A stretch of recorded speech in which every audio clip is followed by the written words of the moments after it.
Hey, Mock Nation. My name's Tian Ho, and I'm a Florida Southern College Athletic Communications, and I'm joined with the head coach of the men's soccer program, Ashley Holmes. It's good to see you, Coach Holmes. How are you doing this morning? Good, not too bad. Awesome.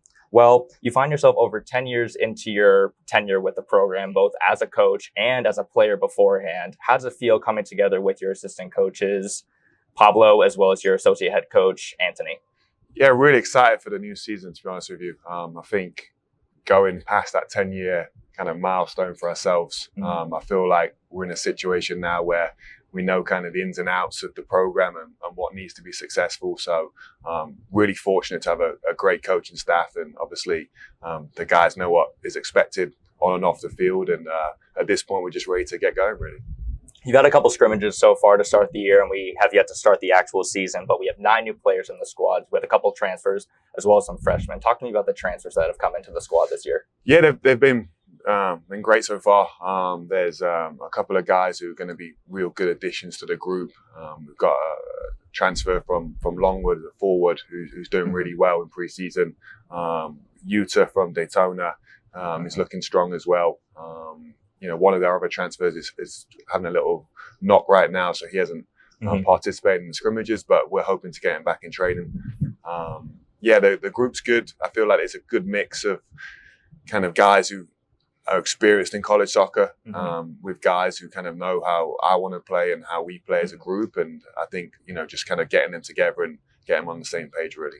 Any freshmen that stood out? Because that's quite an intense environment to come into, especially in your first year as a college student, but also as a student athlete. Any that have stood out so far? I think everyone's been doing really well. I think, we've got a couple of domestic freshmen who fitted right in, with international freshmen as well, just getting used to probably more of the heat and Florida humidity. I think we're surprised as a group that they've kind of come in and meshed so well with the boys straight away. Awesome. And now you have 2 returning goalkeepers for the year and also a freshman that have come in. Now you're replacing a goalkeeper that was a starter last year and a senior. Yeah. How is that competition between the goalkeepers this year? Yeah, fierce. I think they're all battling to kind of be that starting goalkeeper. So far everyone's kind of split time. I think going into our final scrimmage, we'll maybe figure out as a group who our number 1 is, but really happy with kind of the 3 keepers we have. And I think they're all trying to get that starting position as we get to UAH next week. Awesome. Now, as a defender yourself in your playing career, you have quite a keen eye for a defender, I'm presuming, when you're choosing your squad for the year and recruiting. I'd hope so. Well, I hope so too, but I'm sure the rest of Mock Nation also wants to as well.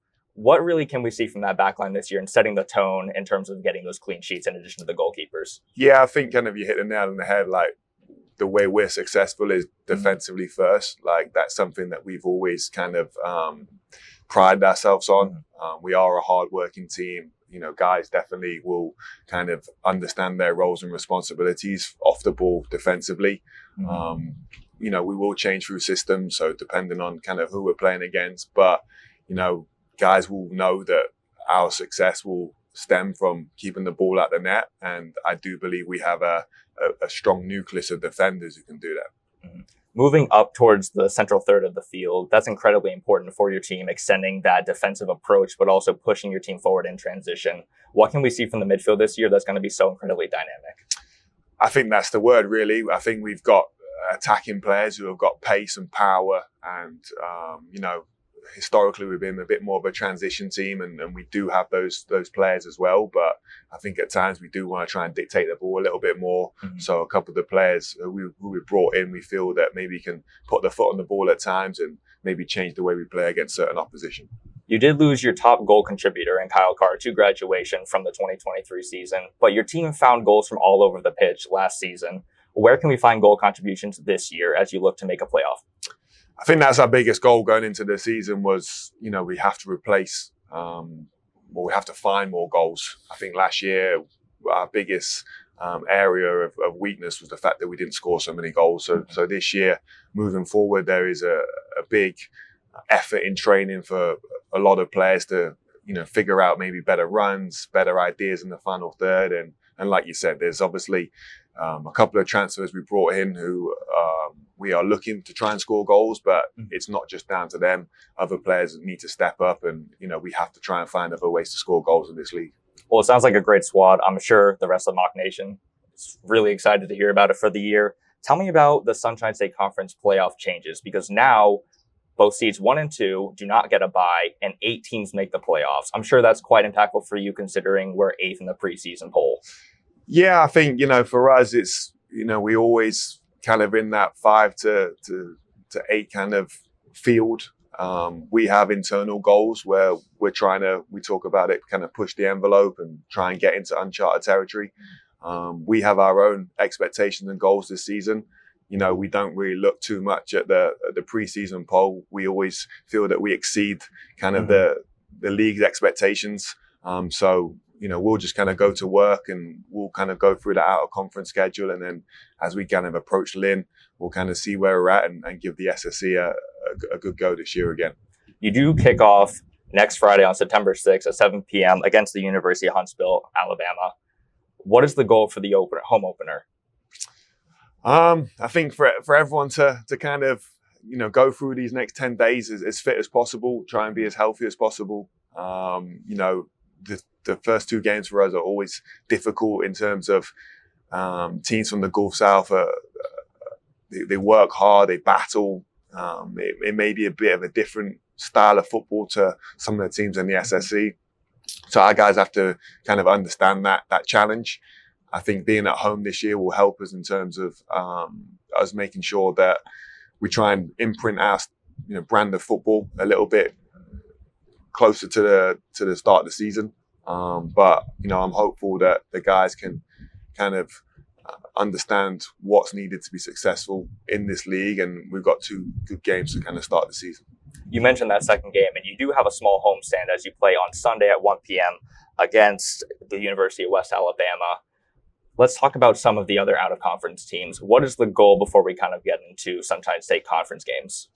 I think you always want to try and go through the out-of-conference schedule being undefeated. I think, it's a good slate in terms of there's 4 teams there who will pose different challenges, but it's one that we look as a group as, can we go into Lynn, not lost a game. We've got 2 good games at home. We go to Memphis for 2 games. It's about a togetherness of the group, and our league's our league. I mean, we're always going to be defined on where we finish in the SSE, and those 4 games will hopefully pose us challenges. So when we get to Lynn and we get to the other teams in our league, we haven't seen a different style of play, which we're not going to see in the SSE. With the SSC, though, you do have a lot of tough rivals. The league is always competitive, as you said, and you feel like you can really make a push towards those upper playoff spots for the year. What do you see being the most anticipated matches in conference for you? Every year, I love playing in this league. They say it's the best Division II conference in the country, and rightly so. You've got talented players, you've got talented and experienced coaches. Every game is an understanding that coaches will adapt and change. And one thing that we looked as a coaching staff this summer was how can we better in that in-play moments to try and figure out maybe problems to solutions a little bit quicker. So our goal is to, again, just try and work our way slowly up the league. We understand we're playing against some of the best teams in the country, and we need to be a little bit more consistent in not only having a good game on a Wednesday, but then also maybe having a follow-up good game on a Saturday. Great. Any final thoughts before we kick off 2024? No, just excited to get going. Just, I want to say thank you to all our alumni and our donors. We have incredible support, and obviously every year we're trying to improve kind of the experience for the current players. As an alumni myself, we've got big passions for the program and hopefully reaching new heights. And again, I know our alumni have a big part in that. It's great. Coach Holmes, thank you. Perfect. I appreciate the interview. You. That's going to do it for us here, everybody. Please come out and support Coach Holmes as well as the men's soccer program on Friday, September 6th at 7 p.m. against the University of Alabama, Huntsville. We'll see you later. And as always, go Mocs.